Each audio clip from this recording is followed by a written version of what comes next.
Section 8.1 Chemical Bonds, Lewis Symbols, and the Octet Rule. Whenever two atoms or ions are strongly attached to each other, we say there is a chemical bond between them.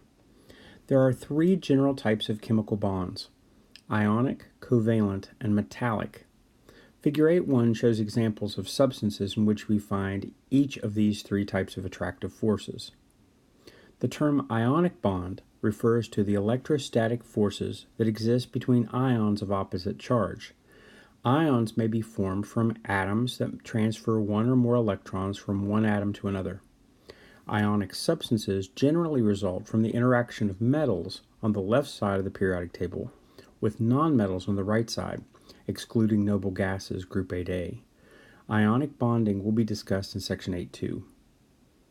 A covalent bond results from the sharing of electrons between two atoms. The most familiar examples of covalent bonds are seen in the interactions of nonmetallic elements with one another. We devote much of this chapter and the next to describing and understanding covalent bonds. Metallic bonds are found in metals, such as copper, iron, and aluminum. Each atom in a metal is bonded to several neighboring atoms. The bonding electrons are relatively free to move through the three-dimensional structure of the metal. Metallic bonds give rise to such typical metallic properties as high electrical conductivity and luster. We will examine these bonds in Chapter 23. Lewis symbols. The electrons involved in chemical bonding are the valence electrons, for which most atoms are now residing in the outermost occupied shell of the atom.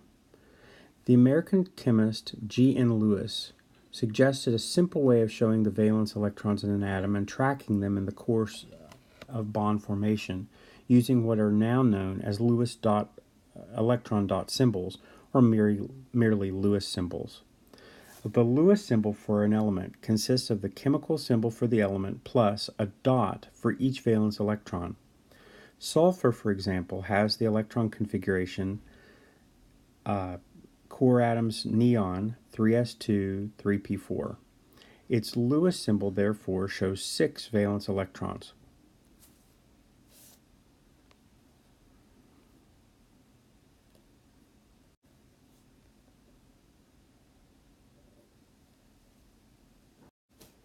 The dots are placed on the four sides of the atomic symbol: the top, bottom, left, and right sides. Each side can accommodate up to 2 electrons. All 4 sides of the symbol are equivalent, which means that the choice of which sides accommodate the 5th and 6th electrons are arbitrary. The electron configuration and Lewis dot structures for the representative elements in the second and third row of the periodic table are shown in Table 8.1. Notice that the number of valence electrons in any representative element is the same as the group number of the element. For example, the Lewis symbols for oxygen and sulfur, members of group 6A, are both 6 dots. The Octet Rule. Atoms often gain, lose, or share electrons to achieve the same number of electrons as the noble gas closest to them in the periodic table. The noble gases have very stable electron arrangements, as evidenced by their high ionization energies, low affinity for additional electrons, and general lack of chemical reactivity. Because all noble gases except helium have 8 valence electrons, many atoms undergoing reactions also end up with 8 valence electrons. This observation has led to a guideline known as the Octet Rule. Atoms tend to gain, lose, or share electrons until they are surrounded by 8 valence electrons. An octet of electrons consists of a full s and p subshells in an atom.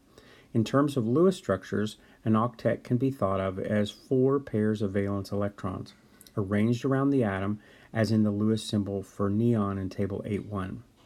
There are many exceptions to the Octet Rule, but it provides a useful framework for introducing many important concepts in bonding.